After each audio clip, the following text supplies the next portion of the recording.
Jadi di sini kan Pak ada kasus ya Pak. Untuk kasusnya itu berdasarkan konsep dan urgensi wawasan Nusantara, kami memilih satu contoh kasus tentang kerusuhan antar kelompok mahasiswa NTT, Maluku dan Papua di Babarsari, Sleman, Yogyakarta. Iya. Langsung. Terus pertanyaannya, sejauh mana peristiwa kerusuhan di Sleman mencerminkan lemahnya pemahaman terhadap nilai-nilai wawasan Nusantara di kalangan mahasiswa? Ya begini ya, sebenarnya itu ketika kejadian itu terjadi, ya sebenarnya tidak akan melibatkan suku, ya kan? Tapi karena mahasiswa itu pemahamannya seperti gerombolan, maka ketika seseorang diserang itu dianggap itu mewakili sukunya. Nah, pemahaman ini yang sangat berbahaya bagi bangsa Indonesia yang terdiri dari beribu-ribu suku. Sehingga misalkan saya di Bali, kemudian saya dikeroyok orang Bali, itu kemudian saya bisa berpendapat, oh ini orang Jawa dikeroyok orang Bali. Gitu. Jadi ini oknumnya saja, ya oknumnya, bukan cara berpikir mahasiswa keseluruhan tidak. Ini oknum. Kamu saya pukul, ya kamu bilang Pak Agus mukul anak NTT. Ya ini kan kesannya jadi beda, ya kan? Tidak pandang itu kamu saya pukul itu karena melakukan kesalahan, tiba-tiba langsung kelompokmu itu bereaksi. Nah ketika kelompokmu bereaksi tentu wow, itu Pak Agus orang Papua kok dikeroyok oleh NTT gitu. Yang Papua ikut tanpa tahu permasalahan yang terjadi. Ini tidak boleh terjadi begitu. Dan ini susah memang, ya. Selama ini negara itu memberi penjelasan itu susah, apalagi kepada mahasiswa.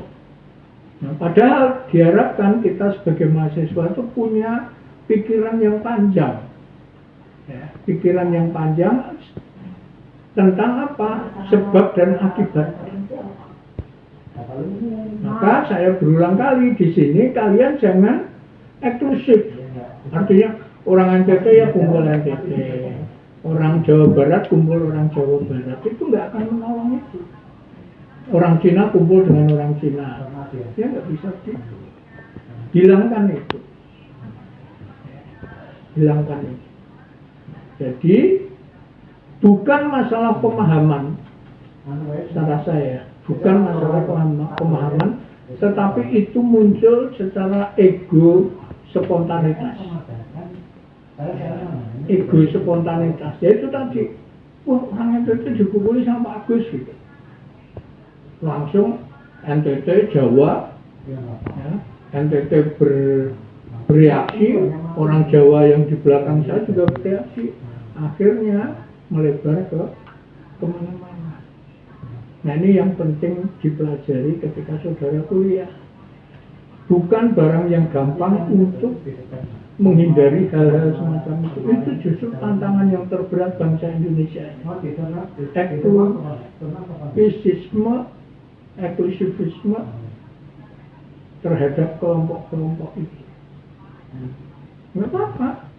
Sekarang orang miskin juga mempunyai komunitas. Iya kan? Orang yang hidup di bawah garis kemiskinan punya komunitas. Sehingga misalnya ketika mereka saya marahi gitu, kelompoknya membela. Gojek punya komunitas. Ya. Orang yang ngemplang utang, baik pinjol maupun bank, punya komunitas. Ini tadi saya baru mempelajari. Kok bisa ada komunitas pengemplang utang? Enggak benar juga, mereka komentar bikin. Nggak usah dibayar, nggak usah dibayar. Ya nggak apa-apa. Misalkan bagi orang bank itu nggak masalah. Ketika nanti tindakan hukum kan perampasan barang jaminan. Kalau pinjol kan susah, karena nggak ada jaminannya. Oke, apa sudah terjawab belum? Terus?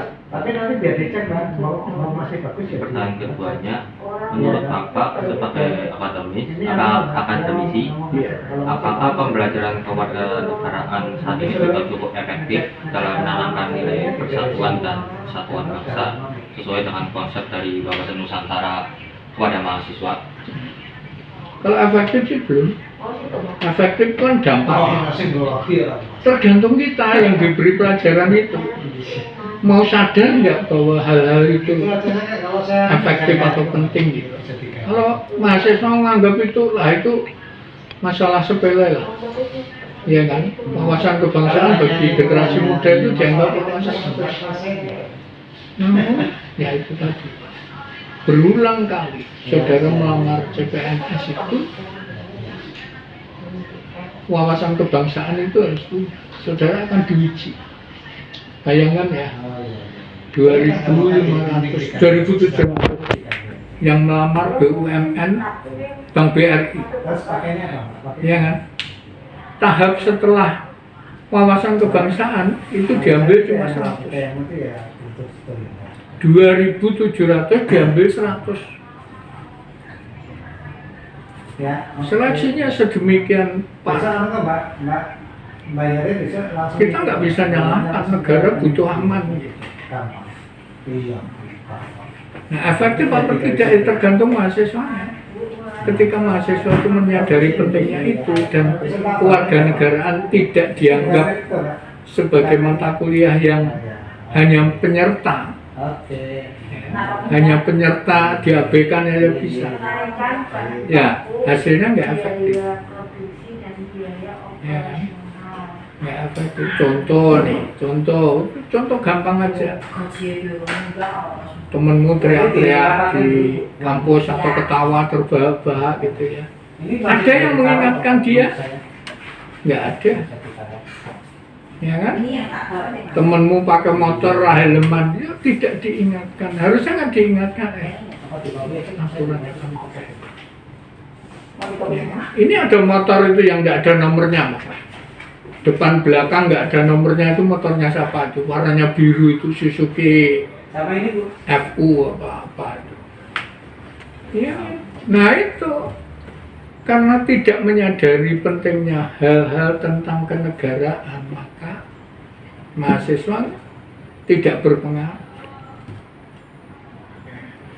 tidak ada pengaruhnya, dampak signifikannya nggak ada. Dampak itu kan akibat pada diri kita. Ketika masyarakat menyontoh perilaku kita sebagai mahasiswa, jangan salah.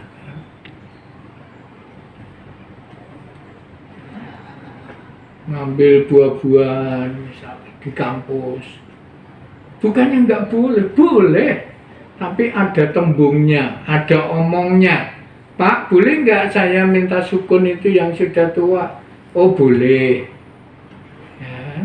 Kalau memang ada yang belum makan di sini, oh nggak boleh, itu sudah dipesan oleh Pak Agus misalnya. Enak loh, hidup itu enak sebenarnya. Ketika masing-masing menyadari peran dan fungsinya.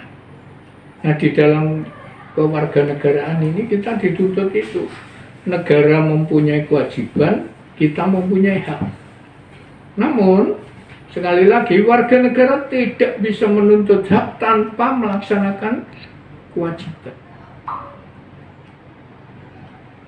Itu kan. Orang tuamu misalkan ini di luar sana mau menerima bantuan apa itu upah minimum 600, ya.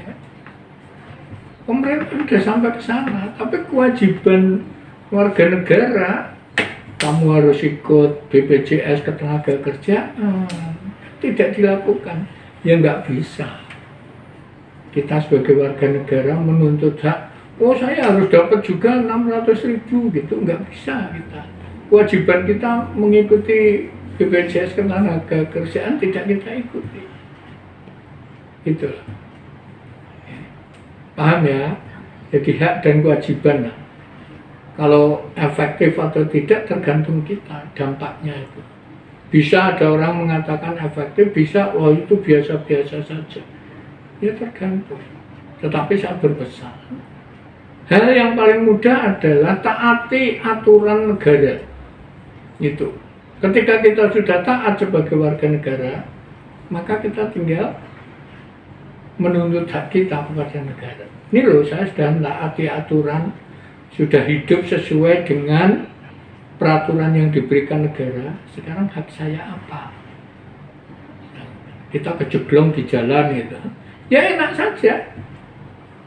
Ketika kita sudah bayar pajak misalnya ya, pajak sudah kita penuhi, kemudian kita menuntut, oh ini jalannya kok jelek ya, sehingga saya tersandung gitu.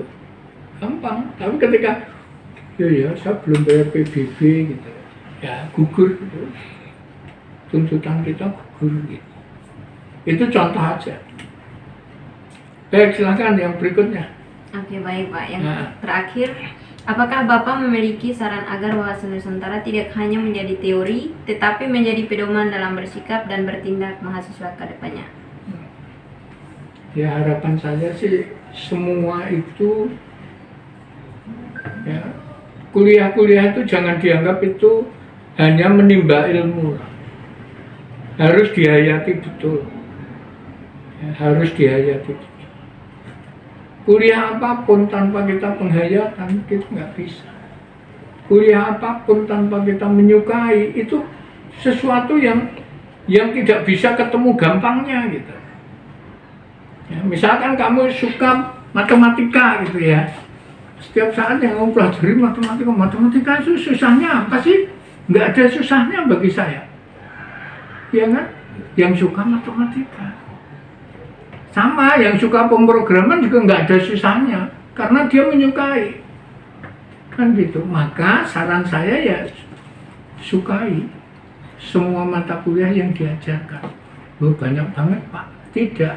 Pasti saudara akan punya satu hal yang itu menjadi pegangan, yang kamu bisa cerita ilmu pengetahuan. Jangan semuanya rata-rata semua, nggak berguna itu. Ya, karena apa? Tes, sekali lagi saya cerita tes CPNS ya, yang diikuti anak saya itu ceritakan tentang dirimu. Ya, wawancara langsung loh itu online, gambarnya kelihatan. Ceritakan tentang siapa dirimu. Coba kalau kamu ditanya begitu, bingung lah. Ya, apa diri saya? Kan gitu, paling hanya bisa nyebut nama, alamat, hobi. Tidak. Siapa kamu? Artinya apa? Apa kebisaanmu? Apa yang menonjol kamu dibandingkan orang lain? Itu yang kamu suka kewarganegaraan, ya coba itu pelajari itu. Itu kelebihanmu. Secara akademik yang lain saya kurang Pak, tetapi kewarganegaraan saya dapat A, atau tentang Pancasila atau religiositas. Jangan kalau ditanya, loh saya dapat A, bukan salah saya Pak, dosennya yang ngasih, kan enggak. Ya. Terus kemudian etika, ya. Etika, sekali lagi saya bukannya tidak mau atau tidak bisa menerima pola hidup suku lain, tidak. Tetapi mari kita ketika hidup di suatu wilayah, kita junjung etika yang ada di wilayah itu. Ya kan? Saya di Sumatera Barat misalkan, saya suka makan daging babi. Ya terpaksa saya nggak makan daging babi meskipun saya suka. Karena itu akan menyakiti masyarakat situ.